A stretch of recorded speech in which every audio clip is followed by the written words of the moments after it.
And welcome back. So for this third video for the reward systems week, we've already kind of talked about different kinds of rewards. We talked about motivation. Let's dig a little bit deeper into rewards themselves and look at the characteristics or properties that rewards can have. Again, a lot of this information comes from the same Wang and Sun paper from the previous recording. So again, if you're looking for more information, you can find it there at this link.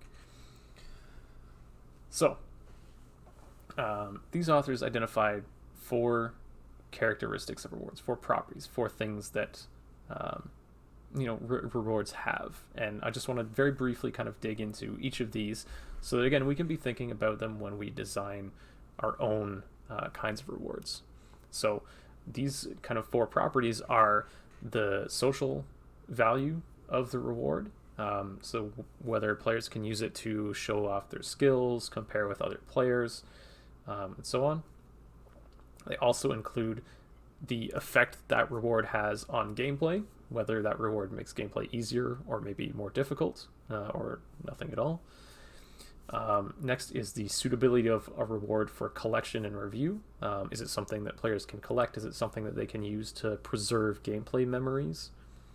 And finally, the time that's required to earn or receive any given reward. And all 4 of these things can vary, and they can all have an effect on whether a player perceives that a reward is worth it, or just generally the perceived value of that reward within a game.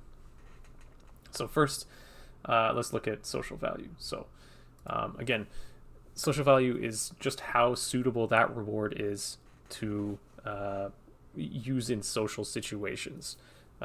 Because again, when you have like high stats in some competitive game, you're interested in showing it off.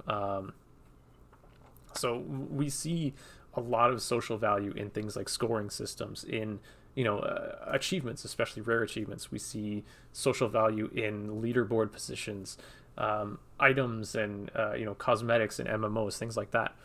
A lot of rewards, or a lot of these kinds of rewards that have high social value, are easily presented to other players. They're easy to find and see, and they're very easily understood. Like the value of the reward is often visually or otherwise represented within that award. So even scores are numeric. It's easy to know if a score is higher than another score, but even those non-numeric things can have generally accepted values. And again, you see a lot of this type of characteristic in achievement-based rewards, in some of those item granting systems, depending on how cool your character looks, or how rare, or in some cases how expensive that item is, depending on what kind of game you're playing and what the loot box ethos of that game might be. So yeah, rewards can have social value, and I think that's something important to keep in mind as we're designing our own rewards and our own kind of reward systems. Up next is maybe the one that we think the most about, is the effect of a given reward on gameplay. And kind of as I said, rewards can have no effect on gameplay at all. They can simply be for praise. A reward could help the player advance or make the game easier. A reward could provide new content. And so there are a lot of things that players can earn within games that might have some level of this characteristic. And this could be, again, like signposting personal progress within a game, or social progress as well. So in terms of personal progress, rewards could have an effect on developing or strengthening a player's avatar,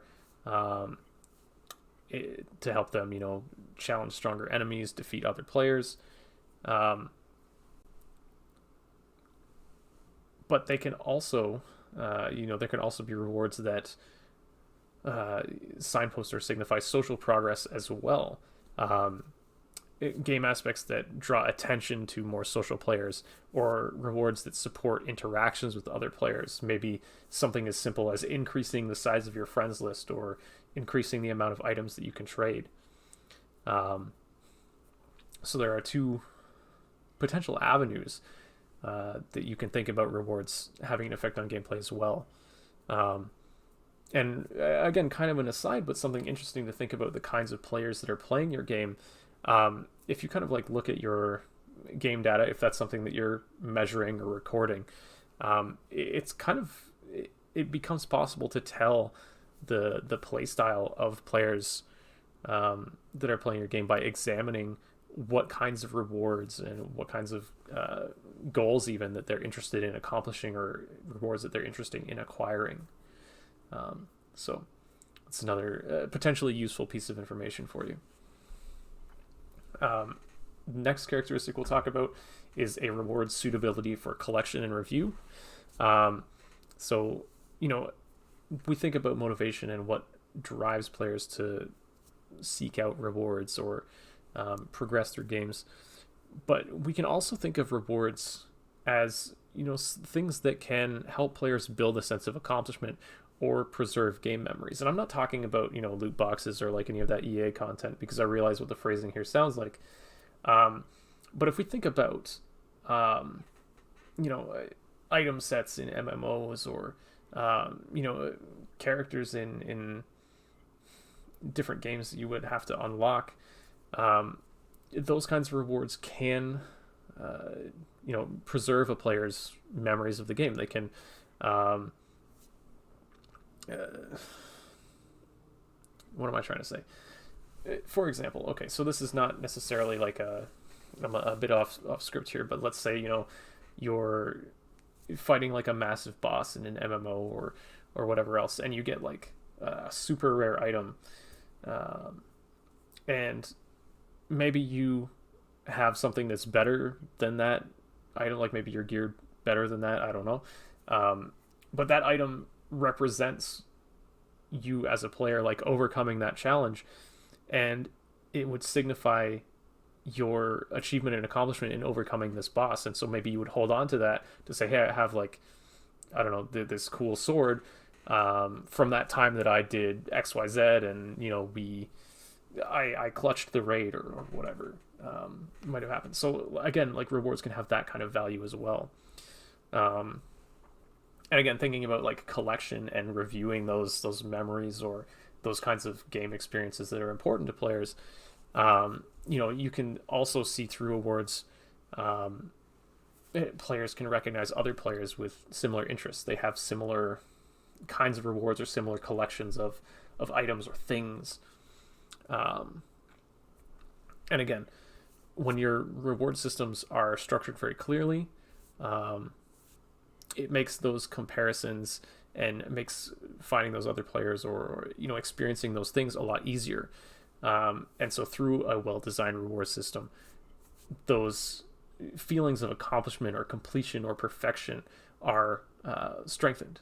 And so, again, this is something that we can use to our advantage. The last of these four characteristics is the time that it takes to earn rewards, which is meaningful because in real life, rewards often take a long time to get, job promotions. In your case, certainly like university degrees, that reward is on the horizon. But in games, you can have instantaneous rewards, whether it's like pop-ups or particles or flashing lights. You can have delayed rewards where, maybe you have to grind a little bit to gain a level in a game.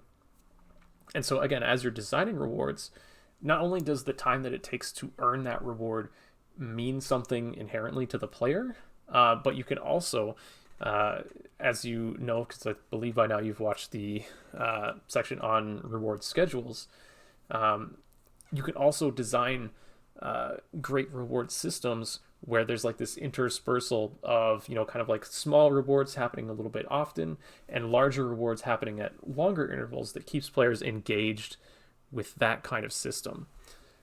So yeah, properly planning how and when you're distributing rewards can really enhance and bring about really positive gaming experiences. Again, and they can be well-timed where players feel accomplished and they see value in their rewards, but they can also be very poorly timed And if players go like a really long time without feeling that sense of accomplishment, or that they've earned something, like their work has earned something, they may give up and move on to other games. So again, important things to think about as you're designing your own systems. But that's going to do it. I think that's going to be it for the videos this week.